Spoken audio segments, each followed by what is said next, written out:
So ఈ master data ప్రాసెస్లో ఇక్కడ బిజినెస్ పార్ట్నర్స్లో, కస్టమర్స్లో మార్కెటింగ్ అండి. ఇప్పుడు define industry sector for customers.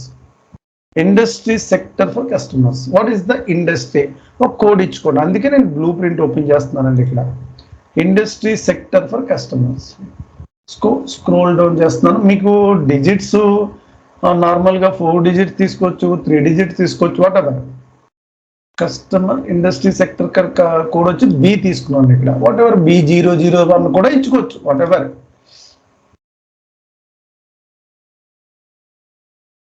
The coke food and beverages.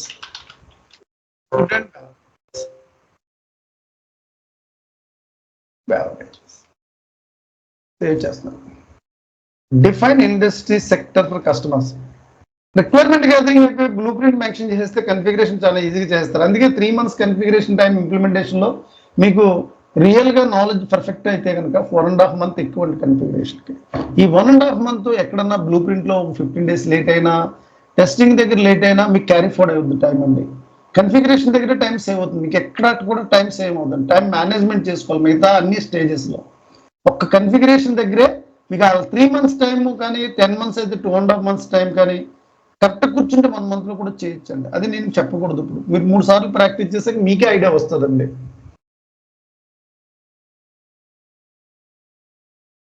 ఇప్పుడు మేనేజ్మెంట్ లెవెల్ అయినా, కన్సల్టెంట్ లెవెల్ అయినా, లీడ్ లెవెల్ అయినా ఎవరైనా సరే ప్రాజెక్ట్ని ఎలా హ్యాండిల్ చేయాలో తెలుసుకోవడం ఫైన్, అది లాస్ట్ స్టేజ్.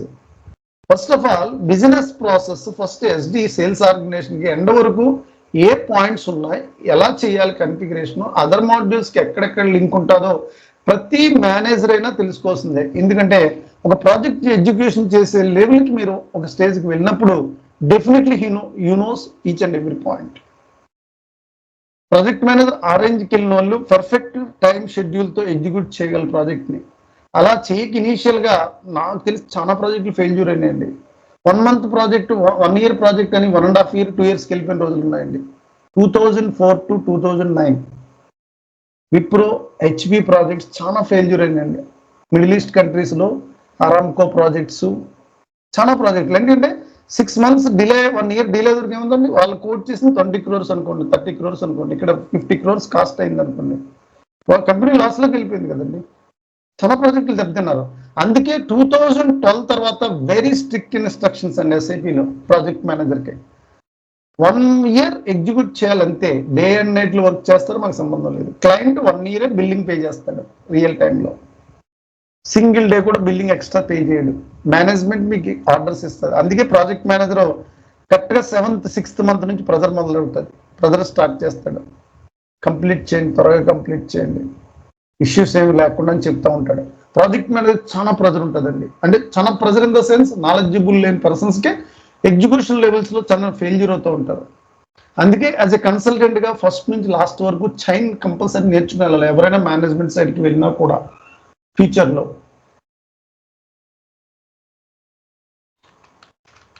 డిఫైన్ ఇండస్ట్రీ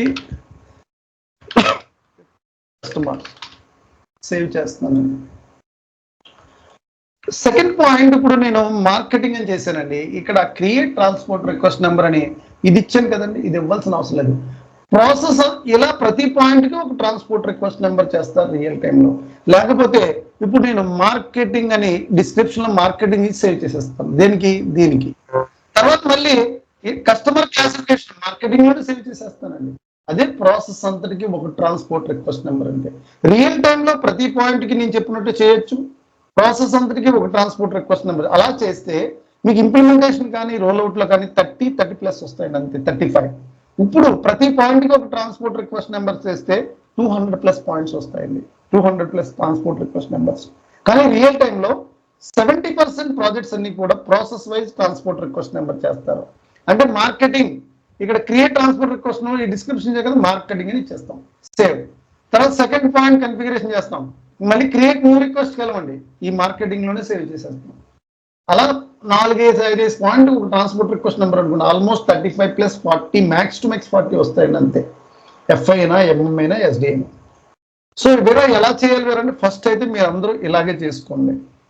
దాన్ని చేసుకోవడం వల్ల SAP S4 అనే SD లో ఎన్ని పాయింట్స్ ఉన్నాయో మీకు క్లారిటీగా అర్థమవుతుందండి రియల్ టైంకి వెళ్ళాక. సెకండ్ టైం ప్రాక్టీస్ మొదలు పెడతారు. ఎంటర్ప్రైజ్ సెక్టర్ అంతా ఒక ట్రాన్స్పోర్ట్ రిక్వెస్ట్ నెంబర్, అసైన్మెంట్ అంతా ఒకటి, కస్టమర్ ప్రాసెస్ అంతా ఒకటి, మార్కెటింగ్ ఒకటి, సేల్స్ ఒకటి, బిల్లింగ్ ఒకటి, అడ్వాన్స్డ్ సేల్స్ ఒకటి, అలా చేసుకుంటే 30+ మ్యాక్స్ టు మ్యాక్స్ వస్తాయి.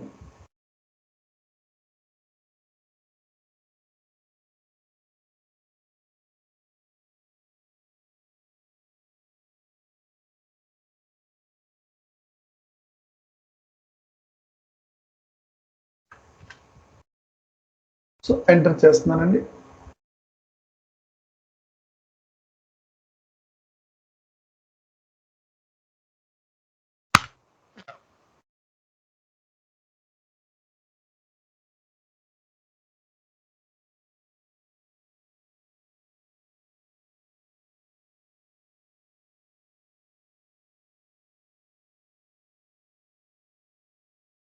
స్టక్ అయిందండి. ఇలా స్టక్ అయినప్పుడు మీరు ఏం చేయాలంటే డౌన్ సైడ్ SAP లాగా కదా, రైట్ క్లిక్ మౌస్తో క్లోజ్ చేసుకున్నాను అనుకోండి, లేకపోతే వెయిట్ చేసినప్పుడు బఫర్ వస్తూ ఉంటుంది. ఎందుకంటే ప్రాక్టీస్ సర్వర్స్ కాబట్టి ఈ ప్రాబ్లం ఎప్పుడన్నా మీకు అరైజ్ కావచ్చు. మళ్ళీ ఒకసారి రిఫ్రెష్ చేసుకుని సర్వర్ ఆన్ చేసుకోవడమే. అలా వెయిట్ చేసారు ఎప్పుడు అది ఓపెన్ కాదు. అది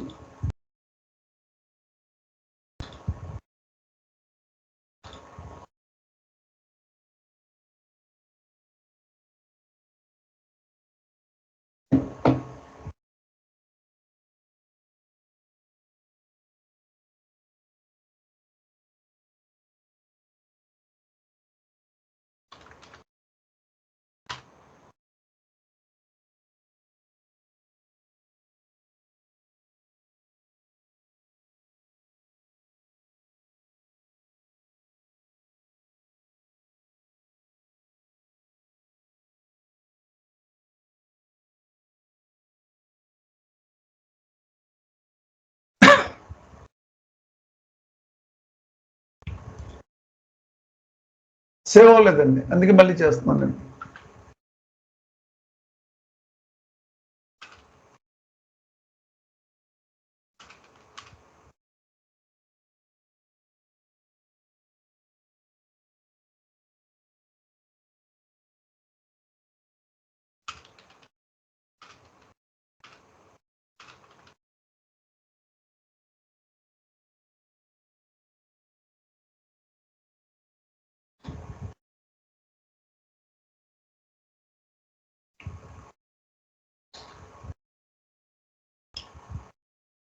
Fine. Second point.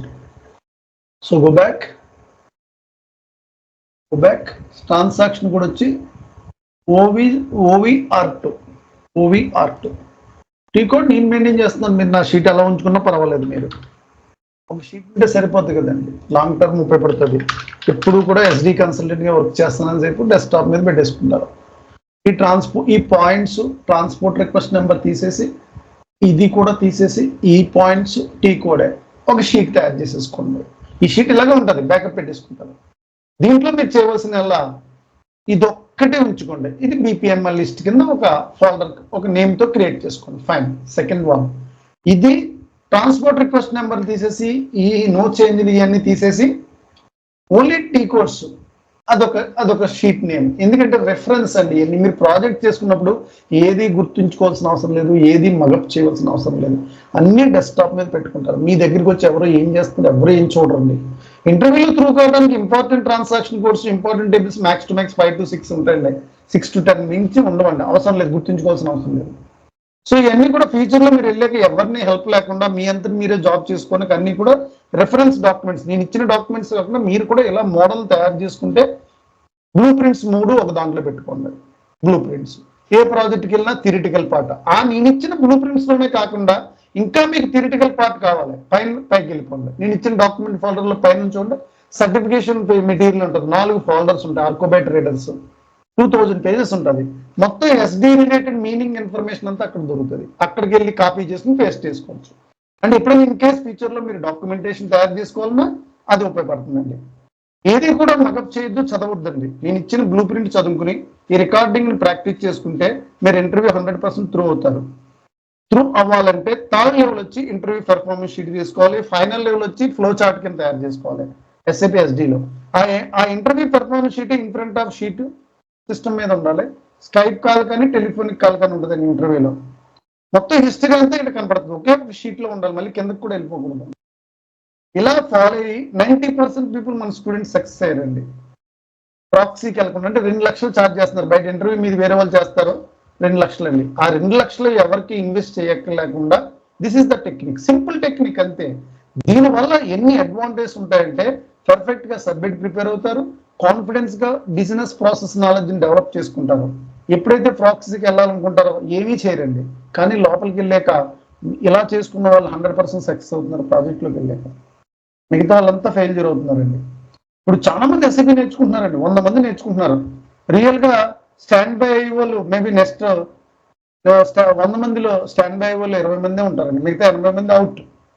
నేర్చుకున్నాం అని చెప్పిన సేపు ఉండదండి. ప్రాపర్ గా నేర్చుకోమని చాలాసార్లు రోజు చెప్తాం, కారణం ఇదే.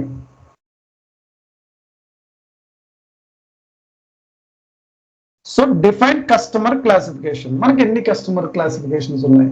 మనకి రెగ్యులర్ గా కొన్ని ఉంటారు కస్టమర్ ఏ, తర్వాత నెక్స్ట్ ఆల్టర్నేటివ్ కొంటారు అంటే frequently 15 days months customer B.